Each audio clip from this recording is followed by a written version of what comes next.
नेपालगञ्ज तराईको व्यस्त सहर, तर यही सहरको मुटुमा लुकेको छ सयौं वर्ष पुरानो इतिहास, आस्था र रहस्यको संसार बागेश्वरी मन्दिर। शान्त पोखरीको किनारमा रहेको यो मन्दिर बाँके जिल्लाकै मात्र होइन, पुरै नेपालकै प्रसिद्ध धार्मिक स्थल मध्ये एक मानिन्छ। मान्यता अनुसार सती देवीको जिब्रो यही स्थानमा खसेको थियो, त्यसैले यो ठाउँलाई सतीपीठको रूपमा पूजा गरिन्छ। हरेक बिहान घन्टीको आवाजसँगै यहाँ भक्तजनको भिड लाग्न थाल्छ।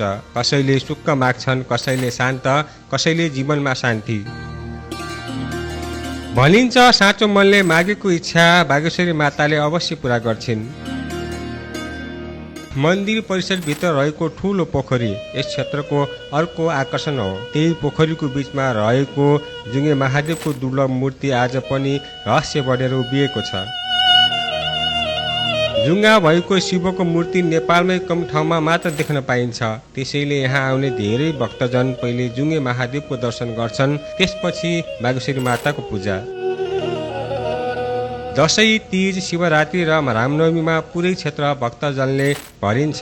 धूप बत्ती, मन्त्र र भजनको आवाजले नेपालगञ्ज नै आध्यात्मिक माहौलमा डुब्छ। तर अहिले यो ऐतिहासिक क्षेत्र केवल धार्मिक केन्द्र मात्र छैन, नयाँ स्वरूपमा विकास हुँदैछ। मन्दिर छेउमै निर्माण भइरहेको आकर्षण पार्कले अहिले सबैको ध्यान खिचिरहेको छ।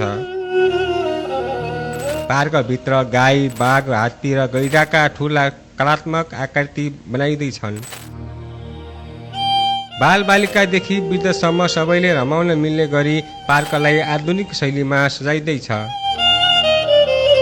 साँझ पर्दा बत्तीको उज्यालोसँगै पुरै क्षेत्र झन आकर्षण देखिन थालेको छ। धार्मिक आस्था र आधुनिक सौन्दर्य अब एकै ठाउँमा मिसिँदै गएको अनुभव हुन्छ।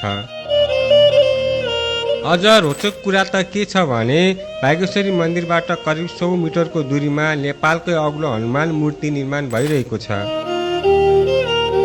विशाल आकारको त्यो हनुमान मूर्तिले भोलिका दिनमा नेपालगञ्जको नयाँ पहिचान बन्ने अपेक्षा गरिएको छ।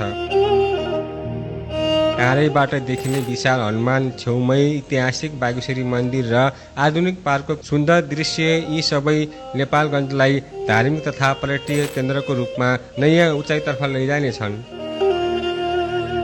एक समय केवल आस्थाको केन्द्र मानिएको बागेश्वरी क्षेत्र आज ऐतिहासिक, संस्कृति र पर्यटन र आधुनिक विकासको सङ्गम बन्दै गएको छ।